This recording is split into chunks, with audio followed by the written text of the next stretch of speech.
సందర్భం కనిపిస్తుంది. ఇక గ్లోబల్ సమ్మిట్ తరువాత తెలంగాణ రాజకీయాల్లో సంచలనాలు చోటు చేసుకునే అవకాశం వాతావరణం కనబడుతుందంటూ ఇక్కడ weekend analysis ANN CEO journalist కంది రామచంద్రరెడ్డికి సంబంధించినటువంటి ఒక ఎడిషన్ ఇక్కడ ఇచ్చినటువంటి ఎడిటోరియల్ కనిపిస్తూ ఉంది. సో ప్రధానంగా తెలంగాణ రాజకీయాల్లో రేవంత్ రెడ్డి ఒక చారిత్రాత్మకమైనటువంటి ఎంట్రీ అని చెప్పుకోవచ్చు. ఆయన రావటం, TPCC అవ్వటం, అక్కడి నుంచి సీఎం రేసులో ఉండటం, కాంగ్రెస్ పార్టీని అధికారంలోకి తీసుకురావటం, 6 గ్యారంటీలు, ఇవన్నీ అంశాలు చూసుకుంటే Revanth Reddy day by day దినదినాభివృద్ధి అంటారు కదా, ఆ స్థాయిలో అంటే ఎవరు కాంగ్రెస్ పార్టీ అనగానే పైకి వెళ్తే కిందకి లాగేవారు ఉంటారని ఇలాంటి చాలా అంశాలు ఉన్నాయి, చాలా మాటలు వినిపిస్తూ ఉంటాయి. కానీ అవన్నీ దాటుకొని సీనియర్లను జూనియర్లను సమన్వయం చేసుకొని కొత్త పాతని కలుపుకొని ముందుకు వెళ్ళటంలో రేవంత్ రెడ్డి ఒక రకంగా సక్సెస్ అయ్యారు అన్నటువంటి వాక్యాలు వినిపిస్తున్నాయి. అయితే సీఎం రేవంత్ రెడ్డికి అనుకూలంగా ఉన్నటువంటి వాళ్ళకి మన DCC పదవుల్లో ఇవ్వలేదు.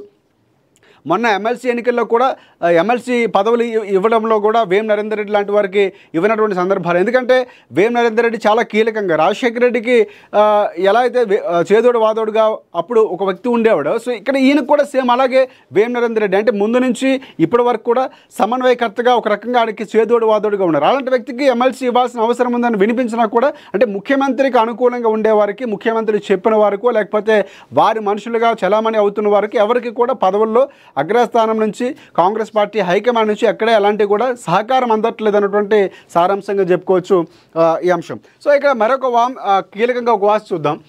PCC చీఫ్గా శ్రీధర్ బాబు అన్నటువంటి వార్త, అది కూడా ఒక ప్రశ్నార్థకరంతో ఒక వార్త ఇక్కడ ప్రచురితమైంది. డిసెంబర్లో క్యాబినెట్లో పునర్వ్యవస్థీకరణ, భారీ మార్పులు ఖాయమన్న ప్రచారం, ACC ప్రధాన కార్యదర్శులుగా పొన్నం కోమటిరెడ్డి ఉండబోతున్నారన్నటువంటి ఒక ప్రశ్నార్థకరం వినిపిస్తోంది. BC 2 అవుట్, BCల నుంచి 3 ఇన్ను, మంత్రివర్గంలోకి మహేష్ కుమార్ గౌడ్ ఖాయంగా కనిపిస్తున్నట్లు ఒక వార్త వినిపిస్తుంది. అలాగే BC కోటాలో ఆది శ్రీనివాస్, విజయశాంతిలకు ఛాన్స్ దక్కవచ్చని కూడా ఒక ప్రచారం నడుస్తున్నటువంటి సందర్భం కనిపిస్తుంది.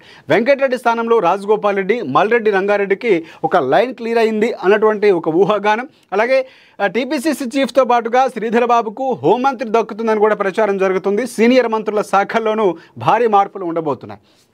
ఎందుకంటే ముందు నుంచి కాంగ్రెస్ పార్టీ పదవుల పంపకం కొన్ని మిగిలినటువంటి సందర్భాలు ముఖ్యమంత్రి దగ్గర కొన్ని శాఖలు ఉంచుకున్నారు. సో ఇవన్నీ ఎక్కడ ఉండబోతున్నాయి, ఎవరికి వెళ్ళబోతున్నాయి? ఎందుకంటే BC నినాదంతో వచ్చింది 42% రిజర్వేషన్లు ఇవ్వబోతున్నామని ముఖ్యమంత్రి రేవంత్ రెడ్డి ఏదైతే అక్కడ BC డిక్లరేషన్ కామారెడ్డిలో ప్రకటించారో అప్పటి నుంచి కూడా దాని మీదే కసరత్తులు చేస్తున్నారు. ఆ ఫలితం మన జూబ్లీహిల్స్లో కూడా కనిపించింది. అయితే ఇక్కడ శాఖల్లో కూడా BCలకు ఇవ్వాల్సిన ప్రాధాన్యత ఇవ్వాలి.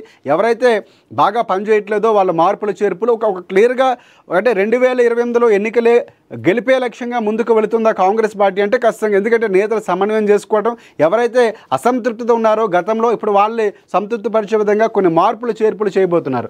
దీని సారాంశం అదేం చెప్పుకోవచ్చు. భారీ మార్పులు ఖాయంగా ప్రచారం. ఇక్కడ పొన్నం కోమటిరెడ్డి ACC ప్రధాన కార్యదర్శులుగా ఉండబోతున్నారన్నటువంటి వార్తలు వినిపిస్తున్నాయి. సో ఒక రకంగా పొన్నం కోమటిరెడ్డి 2 మంత్రి పదవుల్లో ఉన్నారు. సో ఇక్కడ 2 BCలే. సో ఇక్కడ అంశం చూసుకుంటే BC నుంచి 2 అవుట్. ఎవరు అవుట్ అనేది కూడా చాలా కీలకంగా కాబోతుంది. 3 ఇన్ను అంటే BC నుంచి 2కి పదవి నుంచి తప్పించి 3కి ఇవ్వబోతున్నారు. ఆ 3 ఎవరు, తప్పించవలు ఎవరు, ఇవి చాలా కీలకంగా కాబోతున్నాయి. ఒకవేళ ఉంటే పొన్నం కోమటిరెడ్డి ఉండే అవకాశం ఉందా అన్నటువంటి వ్యాఖ్యలు కూడా వినిపిస్తున్నటువంటి సందర్భం కనిపిస్తుంది. దాంతోపాటుగా మంత్రివర్గంలోకి మహేష్ కుమార్ గౌడ్ అంటే TPCCగా ఉన్నటువంటి మహేష్ కుమార్ గౌడ్ని సో తప్పించి ఆయనకు ఒక ఉన్నతమైన పదవి ఇచ్చే అవకాశం కనిపిస్తుంది. అది మంత్రి పదవులోకి క్యాబినెట్లోకి తీసుకునే అవకాశం. ఎందుకంటే ఆయన ఎమ్మెల్సీగా కూడా ఉన్నారు కాబట్టి మహేష్ కుమార్ గౌడ్ని క్యాబినెట్లోకి తీసుకోబోతున్నారు, మంత్రి పదవి ఇవ్వబోతున్నారు అన్నటువంటి అంచనాలు కనిపిస్తున్నాయి. అలాగే BC కోటాలో ఆది శ్రీనివాస్, విజయశాంతిలకు ఛాన్స్ దక్కవచ్చని ప్రచారం. ఎందుకంటే విజయశాంతిని ఎమ్మెల్సీగా తీసుకున్నారు.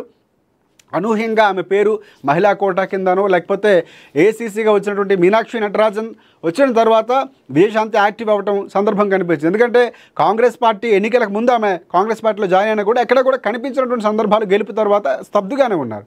దాదాపుగా 1.5 ఇయర్ తర్వాత ఆమె వచ్చిన తర్వాత పూర్తిగా మార్పులు చేర్పులు వచ్చాయి. అప్పుడు తెరపైకి వచ్చినటువంటి సందర్భం. అప్పుడే పదవి మొన్న క్యాబినెట్ విస్తరణలోనూ విజయశాంతికి ఛాన్స్ రాబోతుంది, దాదాపుగా ఖాయమైనటువంటి వ్యాఖ్యలు వినిపించాయి. కానీ ఈసారి మరొకసారి పేరు వినిపిస్తుంది. విజయశాంతి పేరు క్యాబినెట్లోకి తీసుకోబోతున్నారు. BC కోటాలో ఒక ఛాన్స్ దక్కబోతుంది ఆది శ్రీనివాస్తో పాటు అన్నటువంటి వ్యాఖ్యలు వినిపిస్తున్నాయి. సో ఇద్దరు ఇక్కడ విజయశాంతికి BC కోటాలో ఆది శ్రీనివాస్కి ఛాన్స్ దక్కవచ్చని ప్రచారం. ఇక వెంకటరెడ్డి స్థానంలో రాజగోపాల్ రెడ్డి అంటే అన్న స్థానంలో తమ్ముడిని రీప్లేస్ చేయబోతున్నారు. ఇది ఒక సమన్వయంతో జరుగుతుందా, లేకపోతే పార్టీ అధిష్టానం నిర్ణయమా, లేకపోతే ముఖ్యమంత్రి, లేకపోతే ఇక్కడ ఉన్నటువంటి సీనియర్ నేతలతో ఒక ఒప్పందం ఏమైనా కుదిరిందా అనేది ఒక ప్రచారం చూడాల్సిన అంశం. అయితే ఇక్కడ ఉన్నటువంటి అంశం ప్రకారం చూసుకుంటే వెంకటరెడ్డి స్థానంలో రాజగోపాల్ రెడ్డి రాబోతున్నారు. మల్రెడ్డి రంగారెడ్డికి లైన్ క్లియర్. సో ఇక్కడ మల్రెడ్డి రంగారెడ్డి ముందు నుంచి కూడా రెడ్డి సామాజిక వర్గానికి సంబంధించినటువంటి వ్యక్తి, ఆయనకు కూడా పదవి కావాలని చెప్పడం ఇవన్నీ చాలా క్లియర్ కాబోతున్నాయి. ఆయనకి ఇచ్చినటువంటి పదవి వేరే. సో ఇక్కడ ఏదైతే రాజగోపాల్ రెడ్డికి వెంకటరెడ్డి స్థానంలో ఇవ్వబోతున్నారో సామాన్య కుటుంబ సభ్యుల్లో ఇద్దరు ఉండకుండా ఒకరి నుంచి ఇంకోళ్ళకి ఆ పోస్ట్ని బదిలీ చేస్తున్నారో, లేకపోతే మంత్రిగా ఇంకోళ్ళకి ఇవ్వబోతున్నారంటే ఇక్కడ ఉన్నటువంటి సమాచారం ప్రకారం క్లియర్గానే కనిపిస్తుంది. సో అలా కనిపిస్తే ఒక రకంగా ఒప్పందం మీదే వెళ్ళిందా, కాంగ్రెస్ పార్టీ చెప్పడం వల్ల ఆ ఒప్పందానికి ఒప్పుకున్నారా, ఇది కూడా చాలా క్లియర్గా ఆలోచించాల్సిన అంశం. ఇక్కడ పీసీసీ చీఫ్తో పాటుగా శ్రీధరబాబుకు హోంమంత్రి దక్కుతుందని కూడా ప్రచారం కనిపిస్తుంది. సో శ్రీధరబాబు ఇప్పటికే ఐటీ శాఖ మంత్రిగా ఉన్నారు.